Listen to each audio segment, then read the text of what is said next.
ডিগবৈৰ এটি পয়া লগা পথ। পথটো ডিগবৈৰ বাপাপুঙৰ। জৰাজীৰ্ণ পথে জলাকলা খুৱাইছে ৰাইজক। পথটি নিৰ্মাণ নকৰিলে পথ অৱৰোধ কৰিব বুলি হুংকাৰ প্ৰদান। যিটো সময়ত ভাৰতীয় জনতা পাৰ্টিৰ মিত্ৰজোঁট চৰকাৰখনে বিশেষকৈ নগৰ আৰু গাঁৱৰ জৰাজীৰ্ণ পথবোৰ নিৰ্মাণ কৰি এক চমক সৃষ্টি কৰিছিল আৰু উন্নয়নৰ ঢাক ঢোল বজাইছিল, কিন্তু এতিয়া প্ৰশ্ন হয় প্ৰকৃততে উন্নয়নৰ কিমান দূৰ হৈছিল। অসমমালা অধীনত ডিগবৈ বৰডুমচা সংযোগী বাপাপুঙৰ পথটো নিৰ্মাণ কৰা কাৰ্যক লৈ অসম জাতীয়তাবাদী যুৱ ছাত্ৰ পৰিষদ আৰু স্থানীয় ৰাইজে প্ৰতিবাদী কাৰ্যসূচী ৰূপায়ণ কৰে। 2024 চনতে ডিগবৈ বৰডুমচা সংযোগী বাপাপুং পথৰ নিৰ্মাণৰ কাম আৰম্ভ হয় যদিও আজি পৰ্যন্ত পথটি নিৰ্মাণৰ কাম শেষ নহল। প্ৰায় 6 মাহৰ পৰা এই পথটি কাম বন্ধ হৈ যোৱাত জীয়াতু ভুগিছে ৰাইজে।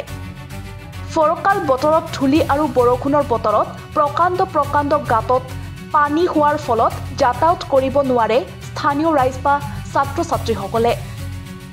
এই পথটি বহল কৰাৰ বাবে নিৰ্মাণ কৰা হৈছে ড্ৰেইন, কিন্তু সেই ড্ৰেইনৰ কামো আধাতে বন্ধ কৰাৰ ফলত ভয়ংকৰ অৱস্থাত পৰিণত হৈছে ড্ৰেইনসমূহ। ড্ৰেইন বা ডিভাইডাৰত সংঘটিত হৈ আহিছে বহু দুৰ্ঘটনা। অসম জাতীয়তাবাদী যুৱ ছাত্ৰ পৰিষদ ডিগবৈ আঞ্চলিক সমিতিয়ে অতি শীঘ্ৰে এই পথটি নিৰ্মাণ নকৰিলে পথ অৱৰোধ কৰিব বুলি হুংকাৰ প্ৰদান কৰে। স্কুল কলেজ যাবৰ কাৰণে ধৰক পাহাৰৰ পানী আহি গোটেই ৰাস্তা বোকা হৈ যায়, বহুতখিনি সমস্যা হয়। ধৰক আমি কোচত লৈ পাৰ কৰিব লগা হয় ল'ৰা ছোৱালী, আৰু গাড়ী মটৰ অহাৰ কাৰণেও আমাৰ ৰাস্তা পাৰ হ'ব অসুবিধা হয়। বহুতখিনি সমস্যা আহি পৰে ৰাস্তাটো বনোৱা নহয়। আজি 6-7 মাহ বেছি হ'ল। বাপাপুং এতিয়ালৈ কাম হোৱাই নাই।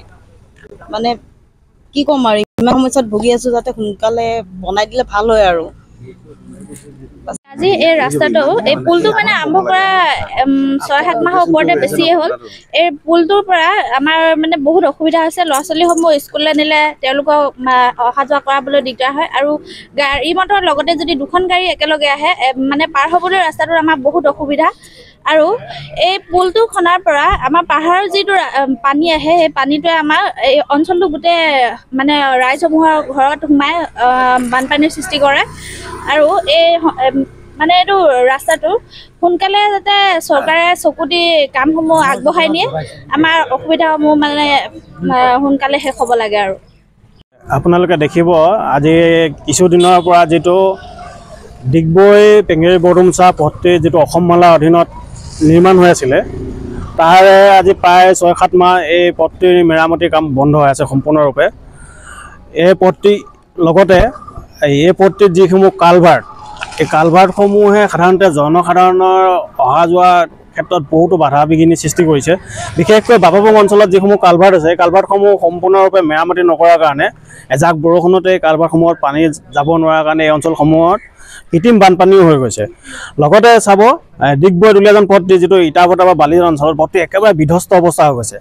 এতিয়া কথা হ'ল, সাধাৰণতে সভাসমূহত ডিগবৈ সমষ্টিৰ বিধায়কে দম্ভলি মাৰি কৈ থাকে যে ডিগবৈ সমষ্টিত কোনো তেনেকুৱা পথ মেৰামতি কৰিবলৈ নাই, তেওঁলোকে কৰিবলগীয়া কোনো কামেই নাই। আৰু যদি কোনোবাই দেখাবলৈ যায় হয়তো তেওঁ কাৰোবাক ঠাট্টা কৰিব পাৰে, চকুমুদি আছিলে নেকি, চকুমুৰা নেকি। গতিকে এই সংবাদ মাধ্যমৰ জৰিয়তে আমি ডিগবৈ সমষ্টিৰ বিধায়কক আজি অনুৰোধ জনাইছোঁ, আপুনি পাৰিলে আপোনাৰ নিজৰ লগতে আপোনাৰ নেতা কৰ্মী যিসকল আছে সেইবোৰক লৈ এই পথটিত এবাৰ অহা যোৱা কৰি চাব যে পথটি কেনেকুৱা বিধ্বস্ত অৱস্থা হৈ গৈছে। গতিকে আমি আজি এই সংবাদ মাধ্যমৰ জৰিয়তে অসম চৰকাৰক আমি দাবী জনাইছোঁ, তেওঁলোকে যিটো এই ডিগবৈ পেঙেৰি বৰডুমচা পথটি যিটো অসমমালা অধীনত নিৰ্মাণ হৈ আছিলে, কি কাৰণে নিৰ্মাণ হোৱা নাই এটা উচিত তদন্ত কৰি অতি শীঘ্ৰে পথটি নিৰ্মাণ কৰিবলৈ, মেৰামতি সম্পূৰ্ণ কৰিবলৈ। অন্যহাতে যিটো ডিগবৈ দুলীয়াজান যিটো পথ, এই পথটিও বিধ্বস্ত, একেবাৰে অহা যোৱা কৰিবলৈ অসুবিধা হৈছে। কলেজৰ ছাত্ৰ ছাত্ৰীকে আৰম্ভ কৰি ৰোগী অহা যোৱালৈকে সাধাৰণ জনসাধাৰণলৈকে।